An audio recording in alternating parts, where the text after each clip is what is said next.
Imagine a spark so profound, so fundamentally divine, that it breathes life not just into worlds but into the very essence of reality itself. In Tolkien's legendarium, this spark is known as the Flame Imperishable, also called the Secret Fire or Erefeia, and today we're diving deep into what it truly means, where it might dwell, and how it shapes the fate of Arda and its inhabitants. But here's the twist. What if this flame didn't just ignite creation at the very beginning and then vanish? What if it still burns within the souls of the Ainur who entered Arda, acting as the very heart of Middle-earth's ongoing existence? This is the essence of the theory we're exploring, a theory that redefines the flame imperishable not just as a cosmic spark, but as the living soul of all that is. Tolkien's own texts give us the groundwork. In the Ainulindala, it said plainly, "He kindled the flame imperishable, and they began to fashion the world that is."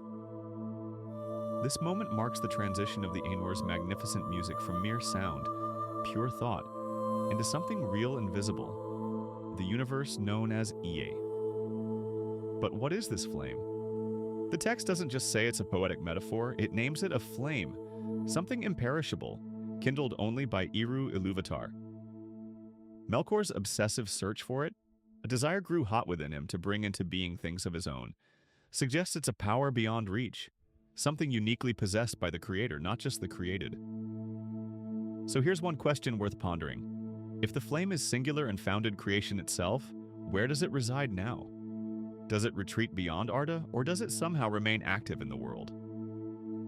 Now here's the key insight of this theory. When the Ainur descended into Arda to shape it, they didn't just bring their power or spirit, they brought the flame imperishable itself within them. Think of it like this. The flame is not a physical object hidden in some corner of the void. Instead, it's a metaphysical essence or pattern, embedded in the souls of those Ainur who aligned themselves with Ilúvatar's creative will. It's the ongoing link between the divine source and the created world. That explains Gandalf's potent declaration in the Fellowship of the Ring. "I am a servant of the secret fire, wielder of the flame of Anor." This isn't mere bravado or poetry. It's an acknowledgement of a real spiritual authorities that supports moral and creative acts in Middle-earth. If we accept this, it reshapes how we see several mysteries in Tolkien's world. Take Gandalf and Saruman, for example.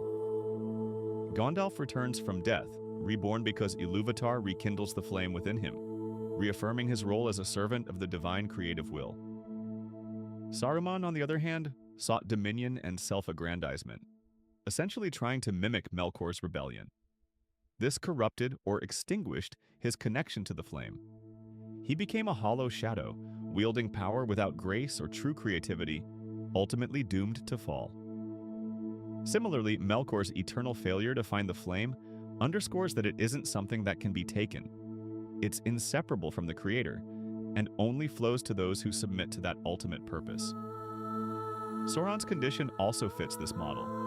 After his fall, he loses the ability to truly create and can only corrupt and dominate what already exists, a mockery of the proto-creation flame. Then there's the difference between elves and men. The elves' longevity and ability to create remarkable works like the Silmarils can be seen as a reflection of their proximity to the residual flame within Arda. Men's souls, by contrast, fade or depart the world entirely, possibly because their connection points beyond the flame's imprint on this world.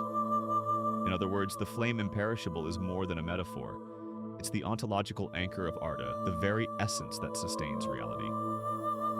The Valar can shape and guide the world because they carry the echoed flame within them, though not in its original unity held by Eru. This is why they cannot undo Melkor's deeds entirely, but can only work toward healing and renewal. Linguistically and theologically, this bears remarkable resemblance to the concept of the Logos in Christian thought, the divine word made flesh, immanent in creation. Tolkien, a devout Catholic, was no stranger to such ideas, and this theory has been explored as a subtle intersection of his faith and fiction. Of course, some might say, isn't Tolkien just being poetic here? The secret fire is a metaphor, not a literal metaphysical substance. I get that, but Tolkien's writings demonstrate a consistent carefulness. He layers narrative with theology and philosophy, but stops short of flattening his metaphysics into simple allegory. Gandalf's explicit claim to wield the flame hints at something more than mere metaphor.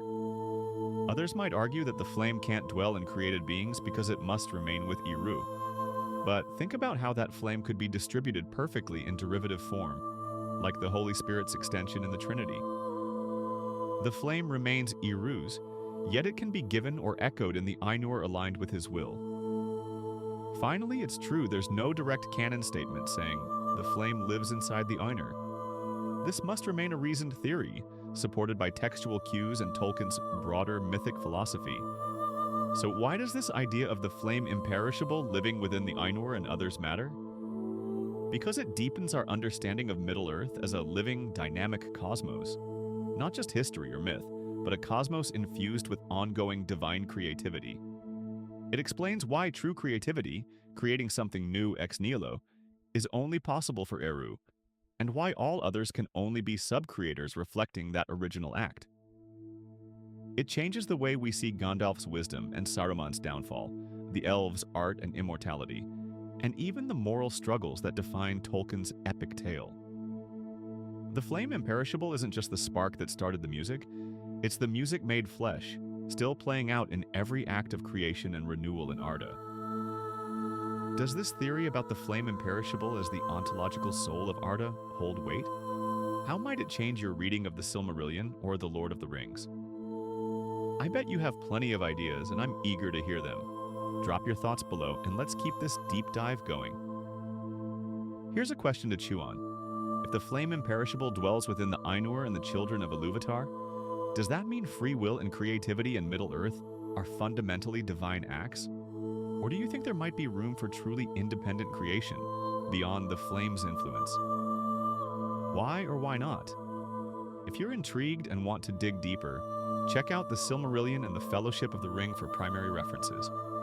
Also, Morgoth's Ring contains the fascinating Athrabeth Finrod a Andreth, where Tolkien discusses themes of divine grace and mortality.